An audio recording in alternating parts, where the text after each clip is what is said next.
చాలా మంది బాధపడుతున్నారు. ఇక్కడ ఎంతమంది బాధపడుతున్నారు? జుట్టు రాలిపోవడం, హెయిర్ ఫాల్ ఉన్నారా? అమ్మాయిలు కూడానా? సో దాని గురించి కొన్ని విషయాలు చెప్తా.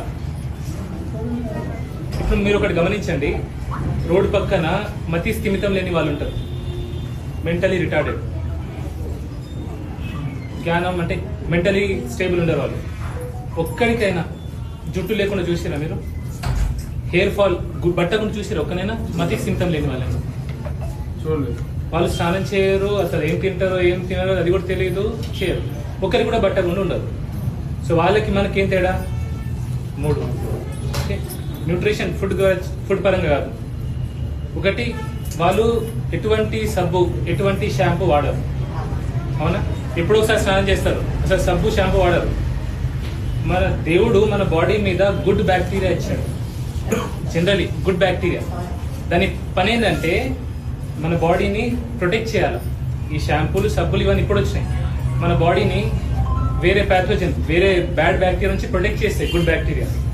ఓకే, ఈవెన్ హెయిర్లో కూడా, హెయిర్లో డిఫరెంట్ ఫేజెస్ ఉంటాయి, యానా ఫేజ్ అట్లా. సో హెయిర్ గ్రోత్కి కూడా ఈ బ్యాక్టీరియా పనిచేస్తుంది. ఎప్పుడైతే మనం ఈ షాంపూలు సబ్బులు వాడతామో ఆ గుడ్ బ్యాక్టీరియా చనిపోతుంది. అందుకే ఇంతకు ముందు పూర్వజుల్లో అంతగానం బట్టగులు లేవు, ఇప్పుడే బట్టగులు వస్తుంది. సో ఎక్కువ ఈ షాంపూలు వాడడం మంచిది కాదు. నేనేం చేస్తా, నేను నెలకు 1-2 సార్లు కుంకుడుకాయ పులుసు పర్సనలీ డైల్యూట్ చేసి తలకు వాడతా, నెలకు 1-2 అంతే. నేను బాడీకి, ఇంకా బాడీ కూడా సబ్బులు ఫేస్ వాష్ ఏం వాడా, నేను పర్సనలీ వాడా. రోజు నీళ్ళతోనే, జస్ట్ నీళ్ళతోనే స్నానం చేసుకుంటాను నేను పర్సనలీ. మీరు చేయమని అంటలేను. వారానికి 2-3 సార్లు సున్నిపిండి ఉంటుందా, చేస్తాను.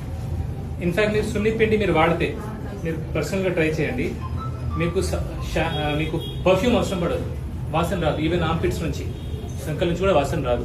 ఒక వారం ట్రై చేసి చూడొచ్చు మీరు. ఓకే, ఒకటి. రెండోది, వీళ్ళు ఎండకి ఎక్స్పోజ్ అవుతారు. మనం ఎవరు ఎండకి ఎక్స్పోజ్ కాము, సన్లైట్ తగులుతలేదు. ఎక్కడుంది జుట్టు? ఎక్కడుంది? ఇక్కడ ఉంది. ఎక్కడైతే తల నుంచి సన్కి డైరెక్ట్ ఎక్స్పోజ్ ఉంటుందో అక్కడే జుట్టు ఉంది మనిషికి, లోపల లేదు. ఎందుకు? సన్ ఎక్స్పోజ్ అయిపోయింది. మనం సన్ ఎక్స్పోజ్ కాకపోతే ఈ హెయిర్ అనేది కాదు. సో సన్ ఎక్స్పోజర్ చాలా అవసరం. 2. మూడోది, మతి స్థిమితం ఎవరికి లేదు? వాళ్ళక మనక?